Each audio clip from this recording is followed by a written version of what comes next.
a minha colocação, vou emoldurar a minha colocação contando duas histórias, as duas que eu mais gosto de contar. A primeira é sobre o sofrimento. Quando me contaram essa história, eu gostei demais, aprendi muito com ela, por causa também dos sofrimentos que Deus já me deu também a graça de viver. A história é a seguinte, preste bem atenção, combinado?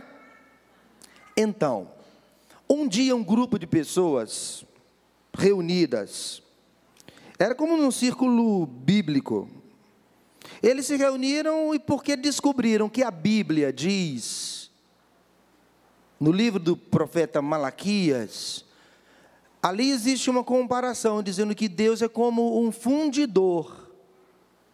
O texto, você não precisa tomar agora, eu já separei aqui, ele diz assim, que o Senhor vai se sentar para fundir e purificar a prata, purificar os filhos de Levi e os refinará. Olha só, além de purificar, vai refinar. Como se refinam o ouro e a prata?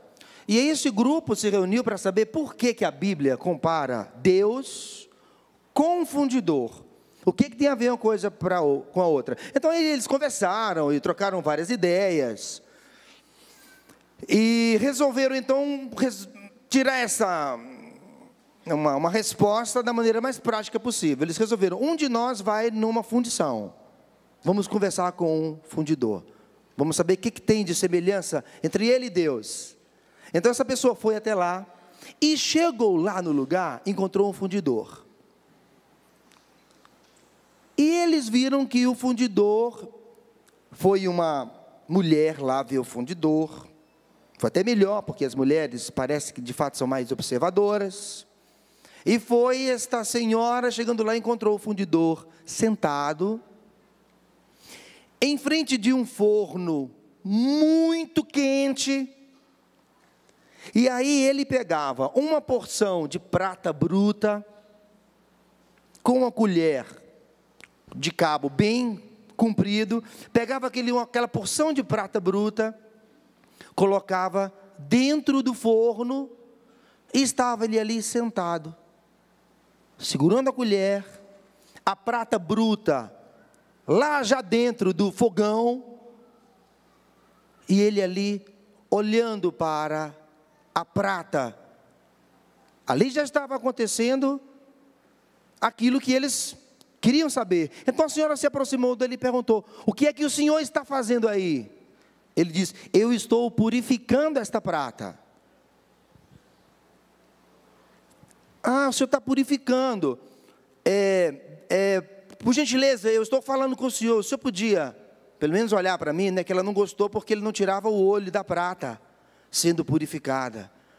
O fundidor disse, minha senhora, me desculpe, é que eu preciso ficar de olho, porque a prata está sendo purificada agora nesse fogo. E se eu não prestar muita atenção, passa do tempo dela ficar ali dentro, e ela acaba rachando ali dentro. Então eu tenho que ficar de olho nela, para ver quanto tempo ela fica ali para que a purificação aconteça. Então o senhor fica aí sentado, olhando a prata que está sendo purificada, e de olho nela. Não tira os olhos dela um instante, para que a purificação de fato aconteça. E tudo dentro dessa senhora, ela começou a entender por que Deus compara, por que a Bíblia compara o nosso Deus com um fundidor. Vai imaginando as vezes em que Deus fez isso com você. Te pegou prata bruta, te colocou no forno, Ele mesmo fez isso, e depois parecia que Ele não fazia absolutamente nada, a não ser ficar olhando, você arder naquele fogo, você passando por aquela purificação. E a senhora então viu aquele senhor realizando aquela purificação na prata. E aí ela perguntou, mas e aí, quanto tempo demora a purificação? Ele diz, depende da prata, depende do fogo. Por isso que eu tenho que ficar de olho na prata. Mas não tem um ponto que o senhor vê que a prata já está purificada? Porque daqui a pouco o senhor vai precisar retirar a prata do fogo. Aí o fundidor olhou para aquela senhora e disse assim: a senhora tem razão. Eu tenho que ficar de olho de fato na prata, para ver o momento em que a purificação aconteceu. E aí eu retiro a prata. E a senhora perguntou então para ele: então, senhor fundidor, diz para mim, qual é a hora em que o senhor diz assim, aconteceu a purificação? Vou retirar a prata do fogo. Aí ele respondeu, preste atenção na resposta dele.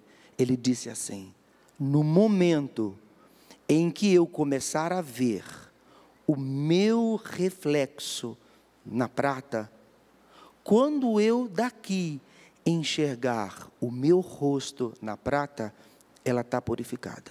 Aí eu posso. Naquele momento ele olhou e o fundidor viu o seu próprio rosto na prata purificada, e aí ele retirou. Estava purificada. Aquela senhora voltou e havia já compreendido por que Deus é comparado ao fundidor. Nós podemos seguir a nossa vida, meu querido, minha querida, com uma certeza. Em todo o nosso sofrer, e muito em especial em tantos que a gente não compreende, está a ação purificadora de Deus.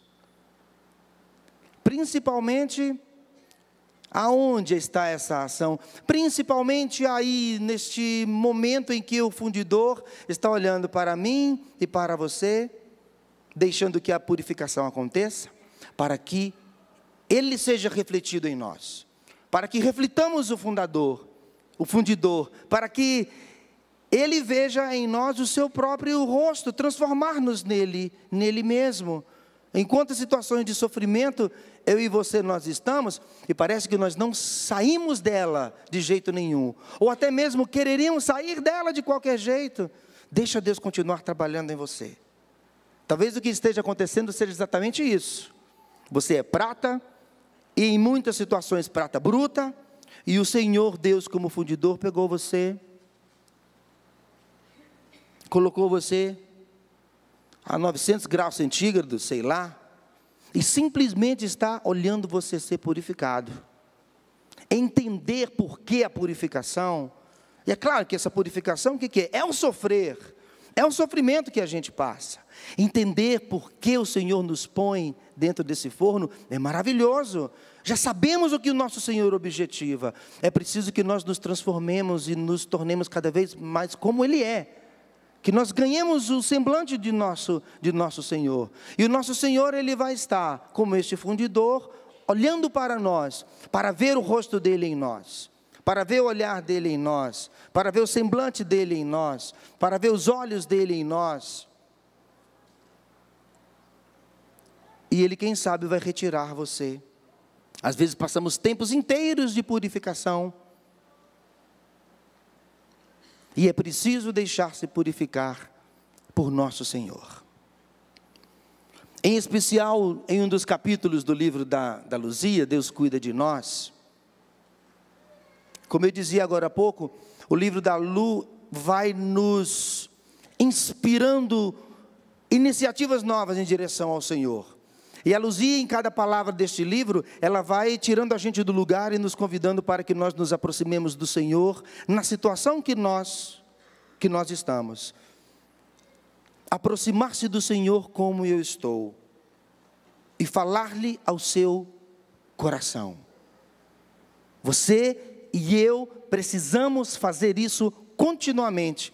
O Evangelho, ele está repleto das ações maravilhosas de Jesus, curando todos aqueles que se aproximam dele. Mas olha que coisa linda, nós esquecemos que é preciso então aproximar-se do Senhor para receber dele a sua bênção e a sua cura. Diz junto comigo, eu digo e você repete: eu preciso. E eu vou me aproximar do Senhor, assim como estou, e falar-lhe ao coração. A Luzia nos conta que Deus de fato cuida de nós, e que Ele quer, em especial por sua palavra, dirigir as nossas vidas. Mas se eu não me aproximo dEle, custe o que custar, e se eu não lhe falo do meu coração, não vou gozar de todas as graças que o Senhor tem para mim. Claro, porque o Senhor nos deixa absolutamente livre. Então olha que coisa maravilhosa, aproximar-se do Senhor, mas não somente se aproximar dEle, aproximar-se dEle como eu estou. É bonito porque a Lu contou agora a experiência dela no Amor Vencerá, que é uma experiência contínua, uma experiência de luta, uma experiência de aproximar-se do Senhor, vivendo todas as realidades que ela vive. E isso nós testemunhamos aqui, que estamos mais próximos da Luzia, e que não é só no Amor Vencerá não, é no dia a dia, é nas coisas da vida. Então aproximar-se do Senhor como eu estou, quer dizer, se eu estou bem, se eu não estou, se as coisas estão bem, se eu estou feliz, se eu não estou, se estou sofrendo, se estou chorando, se estou tremendo de medo, se pintou o desespero, aproximar-se do Senhor e falar-lhe ao coração. O que significa falar ao coração?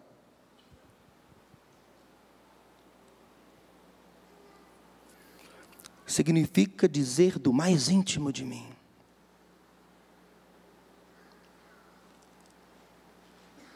Enquanto estou lendo o livro Sofrer e Amar, esse sentimento ele me acompanha o tempo inteirinho, um convite intenso para que eu me aproxime e fale para o Senhor do íntimo do meu coração. Há muito tempo, é claro, que eu acompanho e escuto a Luzia rezando. E uma coisa muito linda, eu aprendi sempre, é que a oração mais linda que existe no mundo não é aquela que a gente gostaria de fazer, aquela que a gente escuta uma pessoa fazer e a gente acha que até as palavras são mais ajustadas, não é verdade? Mas na verdade a oração mais linda que existe no mundo é aquela que a gente é capaz de fazer agora, é aquela que brota do fundo do nosso coração. Com certeza absoluta, a gente pode dizer da beleza das orações que a Luzia faz. As palavras, elas são tão justas, não é? Ela vai rezando e vai desvendando o nosso coração, não é? É um ministério, o ministério da intercessão. Mas você vê que a Luzia, ela reza, ela não somente reza para ela reza para fustigar a nós, para que nós também aprendamos fazer a mesma coisa. Somente que isso é uma coisa muito prática. Você precisa levar isso para o seu dia a dia. Você precisa aproximar-se do Senhor e falar-lhe ao coração. Falar do que você sente, falar das suas dores, falar daquilo que está lá no íntimo. Você não precisa inventar palavras, nem inventar sentimentos, para que a gente possa fazer esta experiência com o Senhor que quer cuidar de nós. Lembremos também que essa oração é sempre uma oração de combate. Eu achei tão bonito, porque essas coisas eu fui escrevendo, lendo o livro da Luzia, e agora quando nós nos prostramos aqui para adorar o Senhor, a Vanúzia rezou, depois a Luzia estava aqui ajoelhada, rezou, e o que foi que a Luzia rezou, você lembra? A Luzia rezou pedindo que o nosso Senhor nos libertasse do nosso orgulho. Eu escrevi aqui ontem à noite, me preparando para estar aqui com vocês. Esta oração é um combate contra o meu orgulho, que não aceita minhas limitações. Não tenha medo de aproximar-se do Senhor e dizer quem é você, o que você sente, até se você sente raiva, até se você sente medo, até se você nem rezar, você quer rezar. Deus te dá o direito, porque Ele é bom demais. Vai à capela e chega lá: Jesus, eu vim aqui dizer que eu não estou com um pingo vontade de rezar. É a sua oração. Tantas vezes eu confesso que eu faço assim, porque eu preciso ir para a capela todos os dias. Mas eu não tenho vontade de ir para a capela todos os dias. Então, sinceramente, na capela, muitas vezes, a minha oração é: Jesus, eu acho que sou uma pessoa muito ocupada e eu não tenho a mínima vontade de ficar aqui na capela. Então me ajuda, Jesus. Me ajuda, porque eu estou olhando aqui para você, mas a minha vontade é de sair por aquela porta. Então me ajuda, porque eu não tenho vontade de rezar. É o meu orgulho e eu não consigo identificar mais o que é dentro de mim. Mas eu sei que eu preciso preciso de tua presença comigo, preciso aprender a me colocar na sua presença. Então vem Jesus, me ensina a rezar, porque eu não sei rezar. Vem Jesus, me ensina a louvar, porque eu não sei louvar, eu não sei pedir. Sinceramente, essa é a minha oração. Jesus, me desculpa, mas me ajuda, Jesus. Manda teu Espírito Santo sobre mim, Jesus. Tem piedade de mim, porque eu estou assim, incomodado, até nessa posição que eu estou. Eu já sentei, Jesus, eu já me ajoelhei, eu já sentei sobre as minhas pernas, eu não estou conseguindo rezar. Meu Deus do céu, mas que oração mais linda é essa? Jesus vai olhar para você e vai dizer, opa, até que enfim resolveu falar. Até que enfim resolveu dizer a verdade. Mesmo que eu precise me aproximar do Senhor diariamente para dizer para Ele, Jesus, olha, me ensina a rezar. Me ensina a rezar. E essa é uma oração de grande combate. Você vai lendo o livro da Luzia de ponta a ponta, e é impossível não rezar com ele. Mas é oração de combate. Oração de combate por quê? Porque o nosso orgulho vai sendo sempre ele abatido, abatido, abatido. Só que nós temos que ser espertos. Nós precisamos nos chegar ao nosso Senhor, também nas nossas misérias. E entrar pela porta pequenininha. E entrar de joelhos na capela. E não só porque a gente acha que Deus é muito grande e a gente tem que ficar numa determinada posição para rezar, mas é porque a gente se sente pequeno mesmo. Então não vamos ter medo de nos aproximar do Senhor. Deus cuida de nós. Esse é um dos capítulos do livro da Luzia. Mas para que nós experimentemos o seu cuidar, é preciso que eu e você, primeiro, nos aproximemos do Senhor. E de que forma? Para falar-lhe ao coração. Isso significa dizer de mim. Não perca a chance, pode fazer isso agora mesmo. Fala ao Senhor ao seu coração. Feche os seus olhos um minutinho.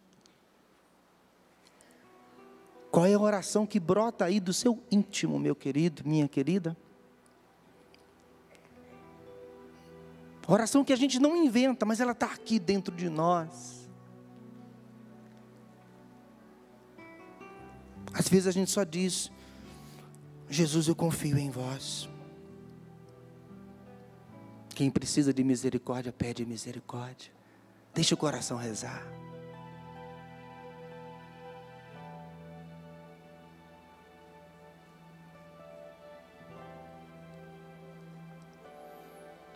Esta oração é um combate contra meu orgulho, que não aceita minhas limitações. Mas por elas eu vou me achegar ao meu Senhor e deixar que Ele seja em mim vencedor. Que maravilha! Portanto, é possível e é preciso que eu me achegue ao meu Senhor, sujo como eu estou, do jeito que eu estou. Obrigado, Jesus. Obrigado, Espírito Santo. Obrigado, São José. Obrigado, Virgem Maria. Todas as vezes que eu tenho a possibilidade de ter contato com uma nova realidade, como eu estou tendo com o livro da Luzia, a minha grande inquietação é dar uma resposta. Desde o meu primeiro encontro,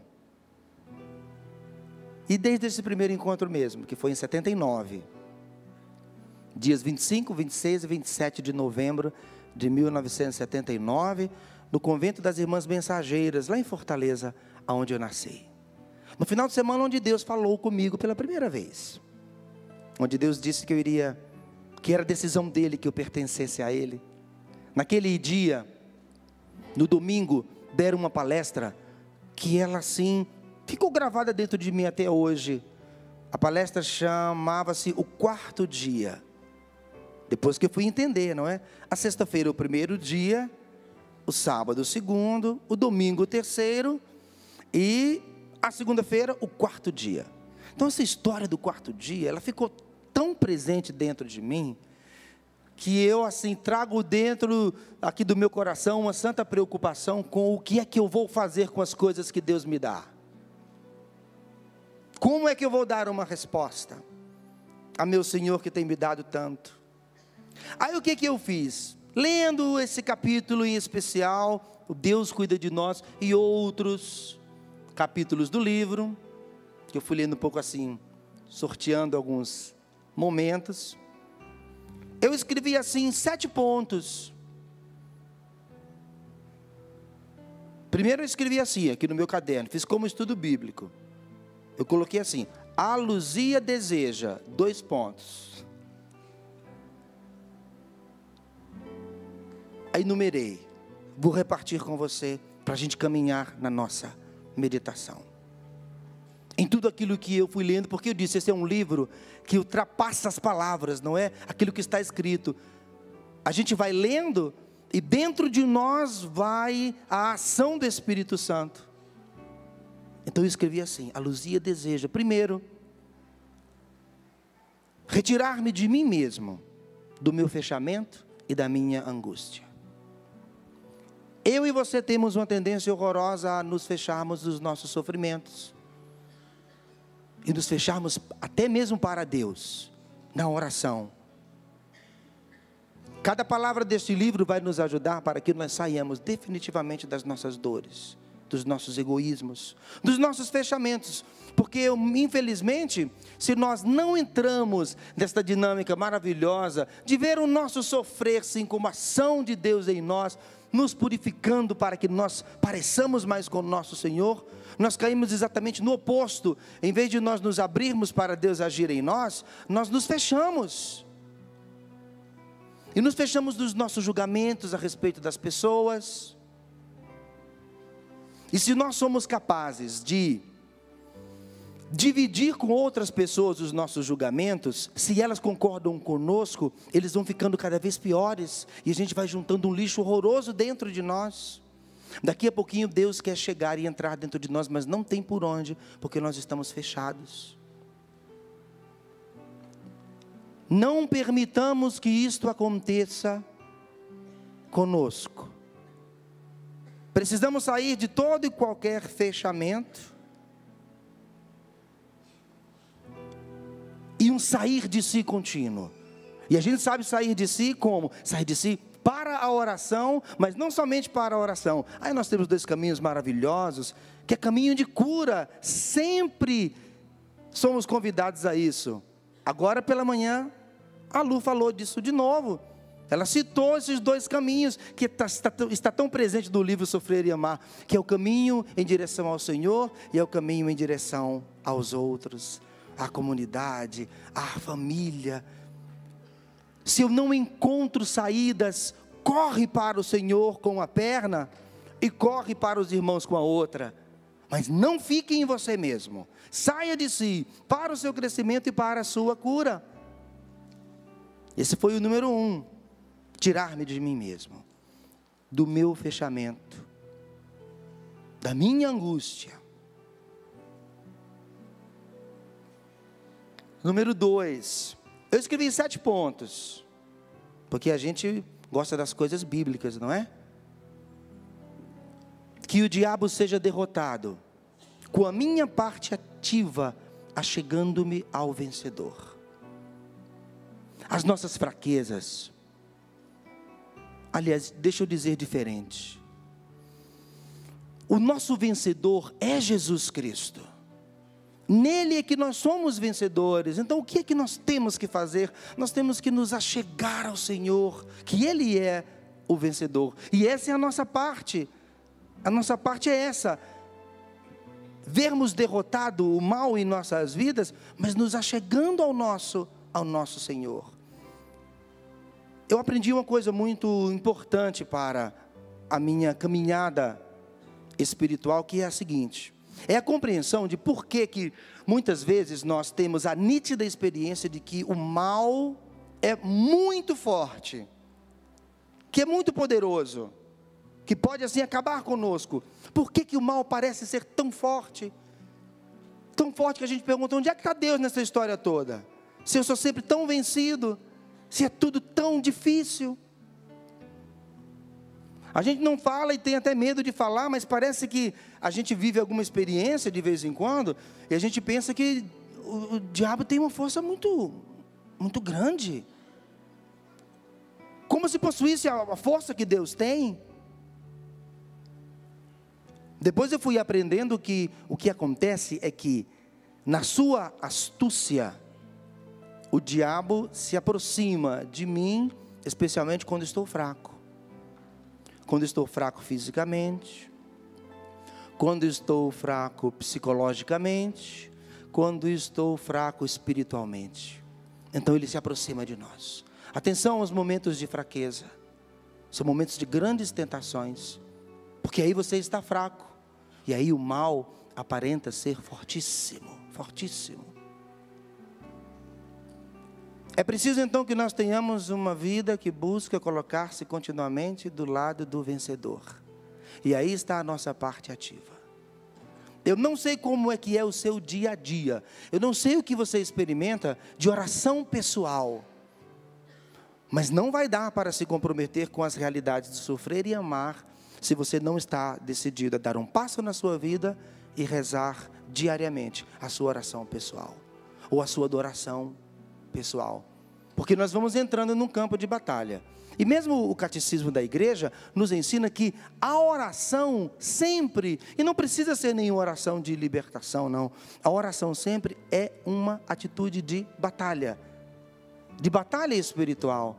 Então, por favor, revise bem a sua vida, o seu dia, faça as suas contas. A partir daqui será preciso redimensionar um pouco o seu tempo. Você precisará, não dá para unir-se ao vencedor de qualquer forma, de uma vez por semana. A gente precisa estabelecer com o Senhor um relacionamento cada vez mais contínuo. Para quê?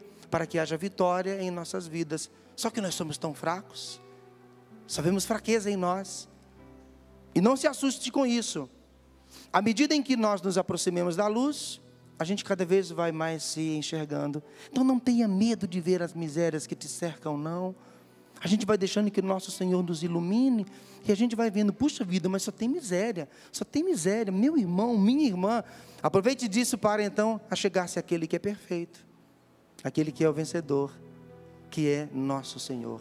Como é que nós vencemos então o mal? Estando perto do vencedor. Isso foi o número 3. Número 2. Número 3, uma coisa importantíssima, que eu fui lendo até nas entrelinhas daquilo que a Luzia me dizia neste capítulo do livro Sofrer e Amar. A Luzia deseja desinstalar-me dos conceitos que possuo sobre mim mesmo.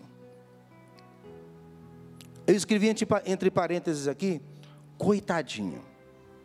Não é verdade que nós temos conceitos muito negativos sobre nós mesmos? E que eles nos impedem de nos aproximarmos de Jesus. Parece sempre que a gente está pensando que Jesus não vai nos escutar, não vai nos entender, não vai nos acolher, porque somos, e aí nós temos assim conceitos super negativos a respeito de nós mesmos. Você precisa superar todas essas coisas na oração, fazendo a experiência. E que experiência é essa? É essa experiência primeira que eu falei para você agora há pouco.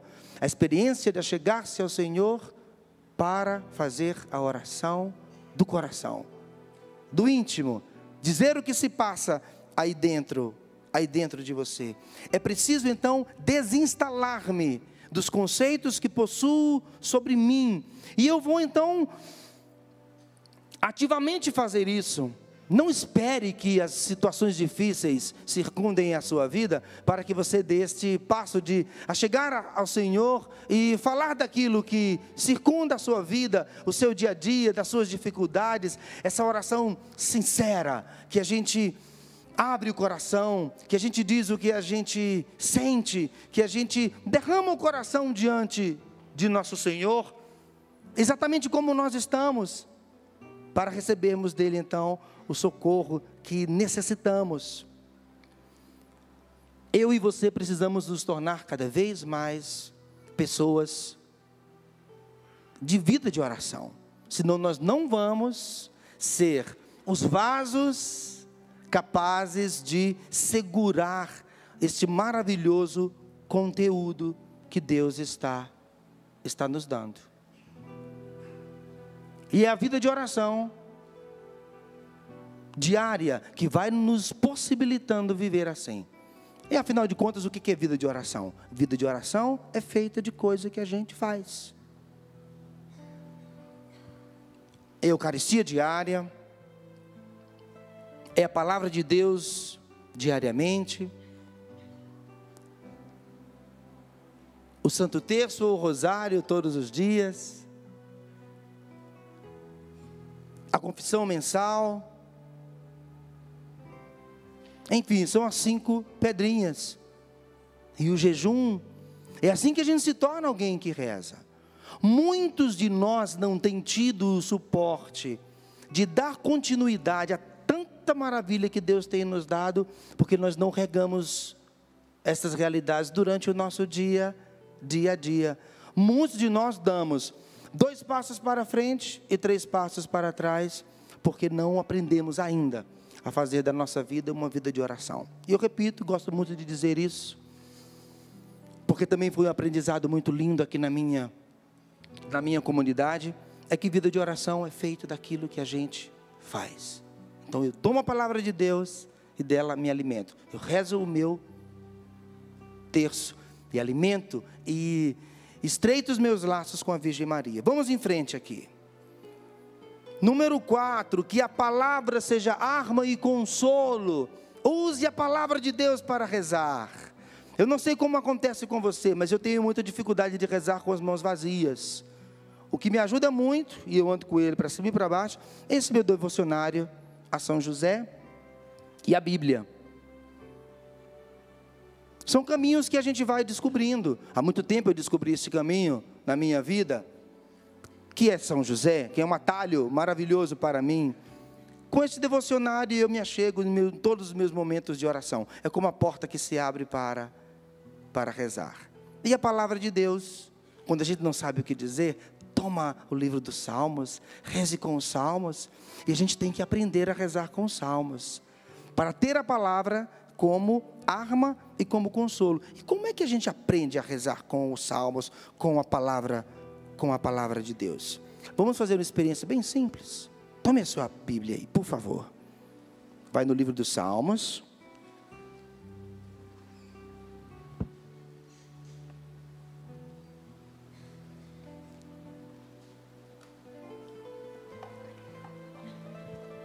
Você pode tomar comigo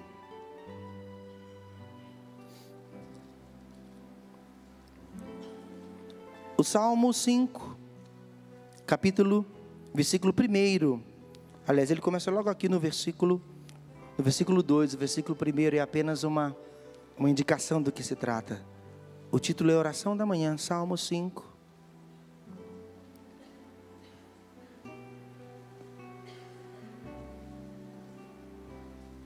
É maravilhoso estarmos reunidos assim, porque a gente de fato não precisa ter pressa. Senhor, ouvi minhas palavras.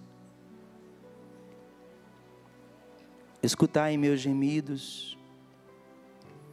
Atendei a voz de minha prece. Ó meu Rei, ó meu Deus. É a voz que eu invoco, Senhor, desde amanhã. Escutai a minha voz, porque desde o raiar do dia vos apresento minha súplica e espero. Leia comigo novamente do início. Vamos escutar uns aos outros. Senhor, ouvi minhas palavras, escutai meus gemidos, atendei a voz de minha prece. Ó meu Rei, ó meu Deus, é a voz que eu invoco, Senhor, desde amanhã. Escutai a minha voz, porque desde o raiar do dia vos apresento minha súplica e espero. Nós vamos fazer mais uma vez uma leitura, mas não vamos somente ler, não. Traz cada palavra para você. É como se você estivesse interpretando aquilo que está escrito aqui, nesses 3 versículos. A gente pode dizer assim, que a gente pode fazer agora a leitura com o coração. Antes de fazer a leitura com o coração, passe os seus olhos nesses 3 versículos. Olhe para eles. e vai deixando que ele se torne oração dentro de você. É assim que a gente vai experimentando o que a Luzia nos diz de ponta a ponta no livro Sofrer e Amar. Palavra que ela é arma e consolo, porque é viva. Vamos fazer agora a leitura com o coração? Vamos juntos. Senhor, ouvi minhas palavras, escutai meus gemidos, atendei a voz de minha prece, ó meu Rei. Aí me dá uma vontade agora de parar nesse versículo 3 e apresentar ao Senhor a minha prece. Apresente ao Senhor a sua prece. O que você pede ao Senhor agora? Faz a sua prece ao Senhor. A palavra que nos convida a rezar, e com simplicidade a gente faz a prece. Livre. Pedindo por nós neste momento, pedindo por aqueles que rezam conosco.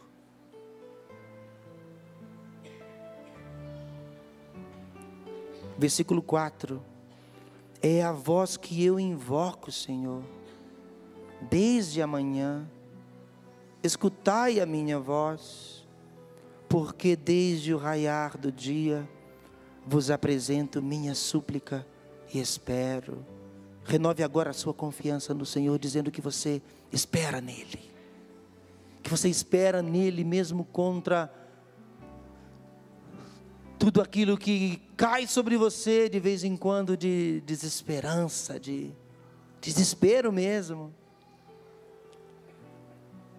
Senhor, ouvi minhas palavras, escutai meus gemidos, atendei a voz de minha prece, ó meu Rei, ó meu Deus. É a voz que eu invoco, Senhor, desde amanhã. Escutai a minha voz, porque desde o raiar do dia vos apresento minha súplica e espero.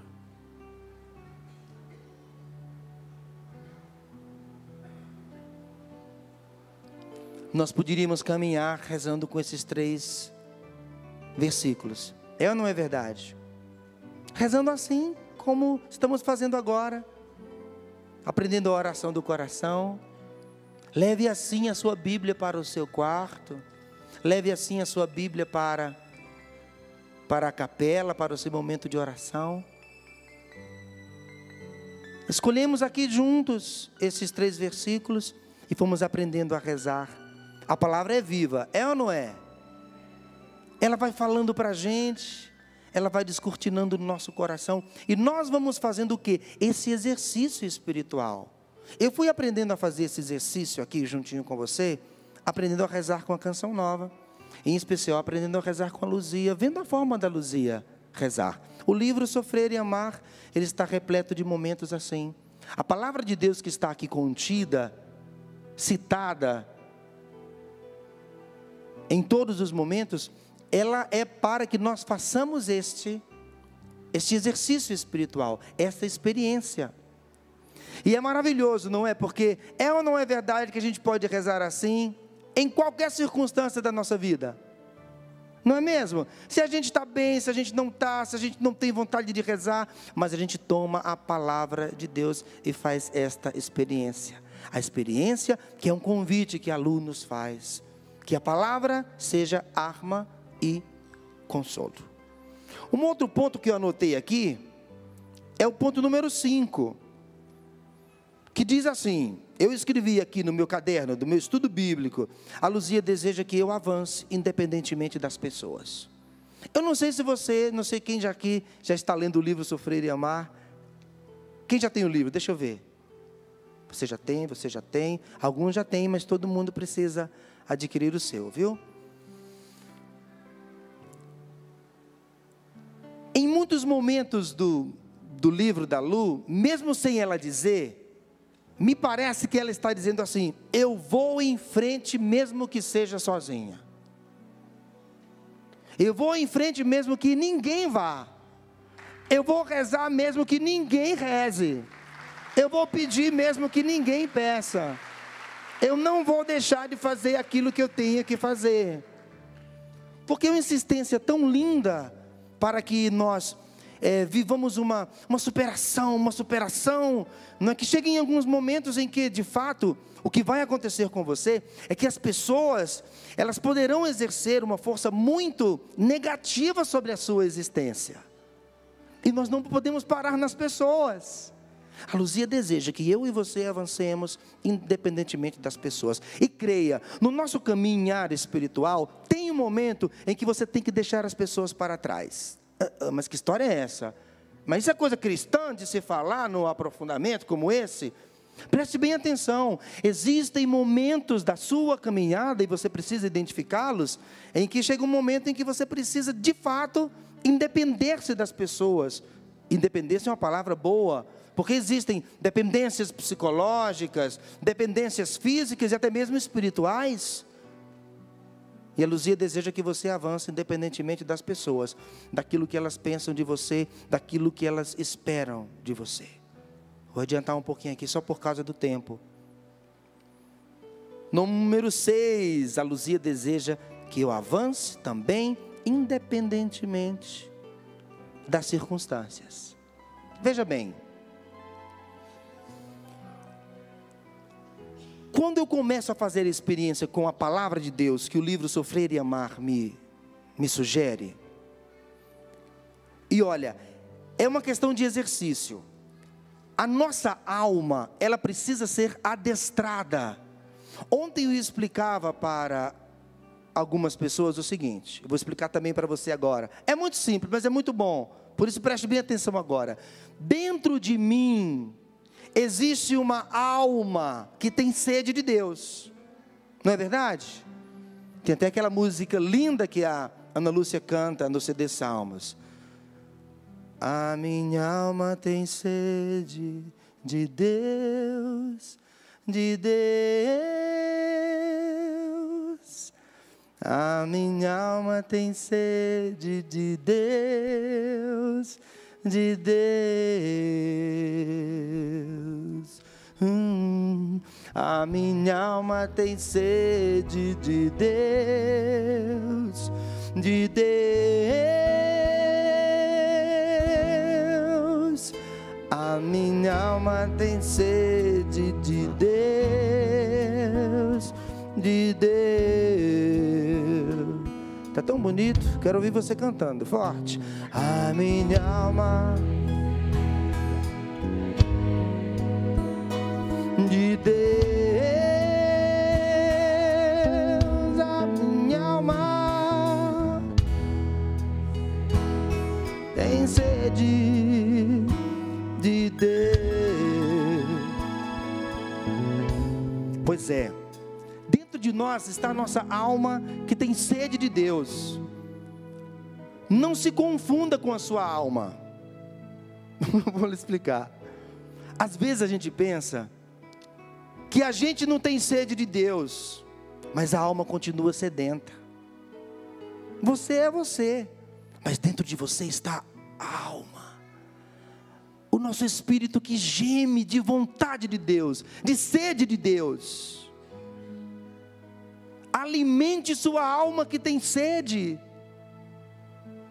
Alimente a alma que tem sede. E quanto mais você der à sua alma o alimento que ela precisa, mais você vai escutar melhor a sua alma que diz dentro de você: tenho sede de Deus, tenho sede de Deus, tenho sede de Deus, tenho sede de Deus.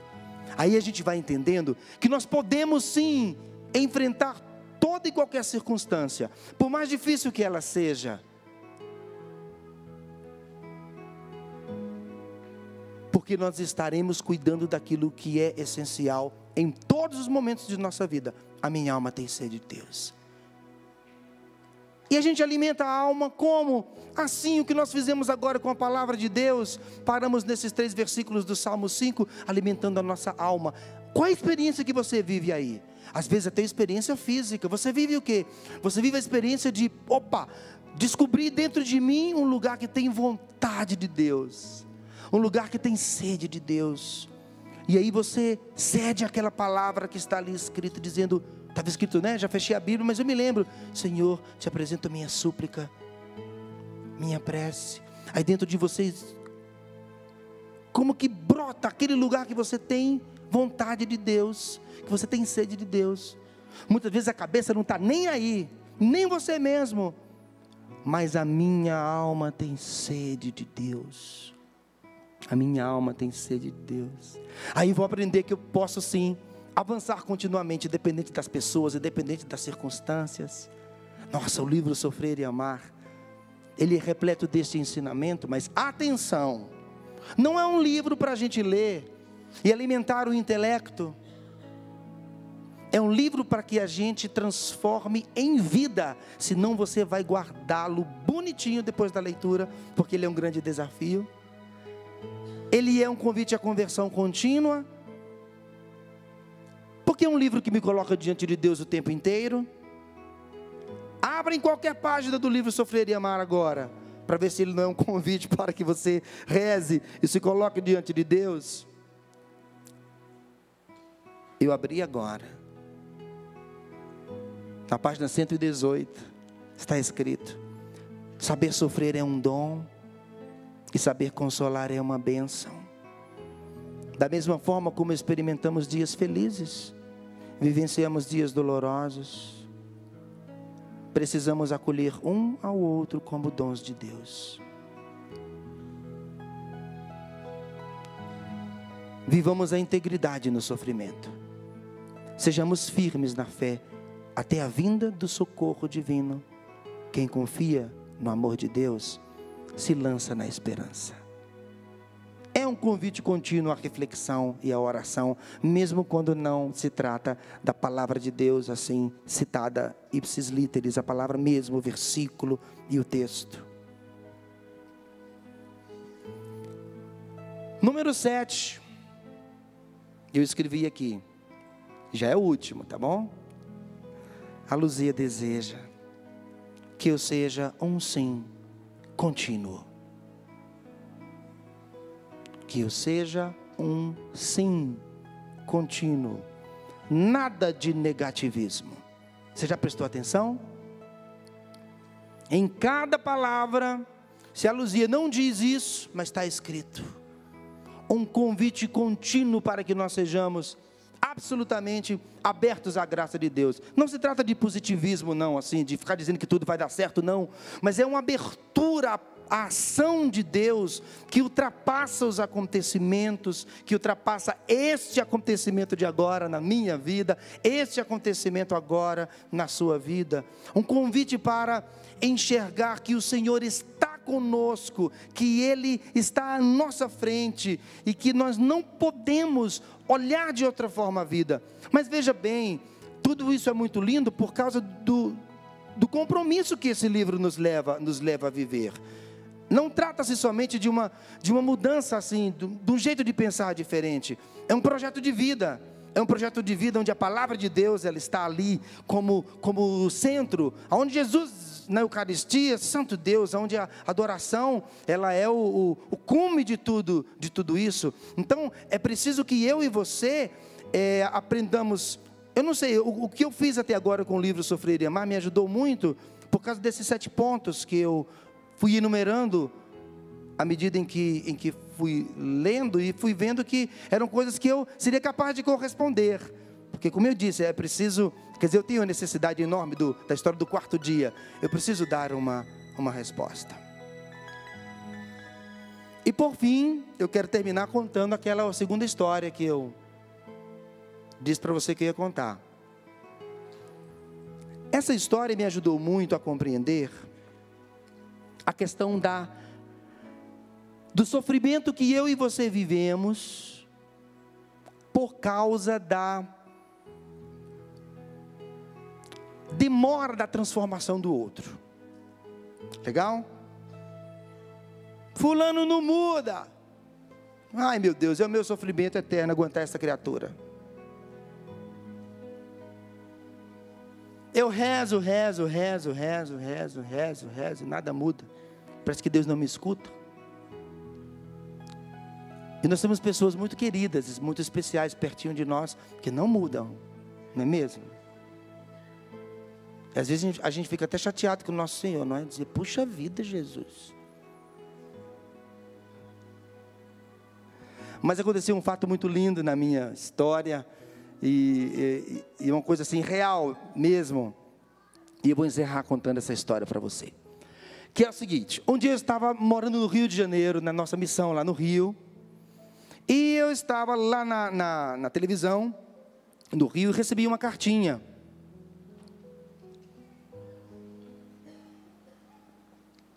E a senhora descrevia assim na carta. Eu vou interpretar um pouquinho a carta dela, tá bom? Querido Ricardo Sá, lhe escrevi para lhe contar que um dia desse eu estava lavando a louça na minha cozinha e a televisão estava ligada lá na sala. Padre Jonas Abib estava pregando. De repente, o Padre Jonas Abib começou a dizer tudo aquilo que eu dizia há anos ao meu marido. E ele nunca me escutou. Ô Padre Santo, está de Padre Jonas. Mas Ricardo Sá, você precisava ver cada palavra que eu dizia para o bendito. E ele nunca me escutou. Naquele dia, o Padre Jonas parecia que estava lendo minha alma, estava dizendo tudo aquilo que...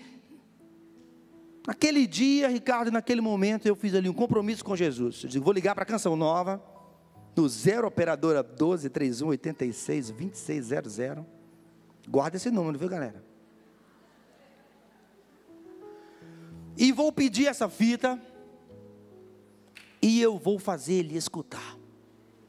Nem que eu tenha que amarrar o miserável numa cadeira, mas ele vai escutar essa pregação, porque simplesmente o Padre Jonas foi dizendo tudo o que eu venho dizendo há anos, e ele simplesmente não me escuta.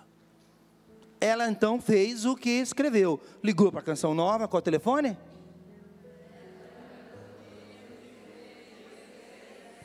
Isso, 0 operadora 12 31 86 2600. Ela ligou e disse assim, por gentileza, envia para mim essa palestra que o Padre Jonas está fazendo agora. Mora aqui no Rio de Janeiro, da rua Venceslau Brás, número 726, apartamento 72, Tijuca. Beleza. E ela começou a viver então a angústia da chegada da palestra. Porque ela tinha já acertado de, chegando à palestra, ia de qualquer maneira fazer com que o marido escutasse. Porque era a chance dela, do marido ver na boca do Padre Jonas as palavras dela. E dizer para ela, bem, você estava certa, querida. Foi o sonho que ela alimentou. E aí ela começou a viver a angústia da chegada da fita da palestra, beleza? E aquela angústia, chega, não chega, chega, não chega, e demora. E ela diz, Ricardo, um dia chegou o carteiro trazendo a tão esperada fita com a palestra do Padre Jonas Abib. Eu corri, peguei da mão do carteiro, rasguei o papel para pegar a fita. Ricardo, você não sabe o que foi que aconteceu. Mandaram a fita errada. Aí eu lendo a carta, né, dizendo, Jesus Cristo, essa mulher vai agora reclamar da gente, que a gente mandou a fita errada, o pessoal do Davi, o que eu vou fazer, tarará. Ela disse, Ricardo, mandaram a fita errada e mandaram uma fita sua. Ricardo Sá, mandaram uma palestra sua, e a palestra sua que me mandaram tem o seguinte título, quem tem que mudar sou eu.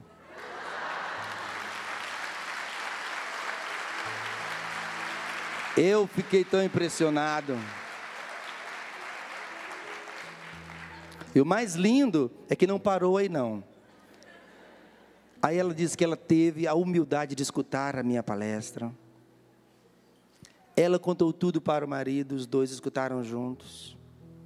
Ela chamou os filhos. Eles assistiram esta pregação em família. E cada um tomou como lema, a partir daquela experiência, o lema para a transformação familiar, quem tem que mudar sou eu. Escreveram bilhetinho no banheiro, no espelho, colocaram na geladeira.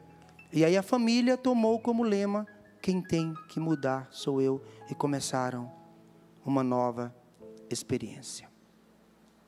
Fiz questão de lhe contar essa história, e fiz mesmo, porque nos nossos sofrimentos, por causa das nossas contínuas mazelas, nós temos uma tendência horrorosa de depositar um peso tremendo nos ombros dos outros, esperando das pessoas uma transformação que cabe a nós, em primeiro lugar. É claro que aqui também está o convite para que você, quem sabe, queira assumir na sua vida esse lema: quem tem que mudar sou eu.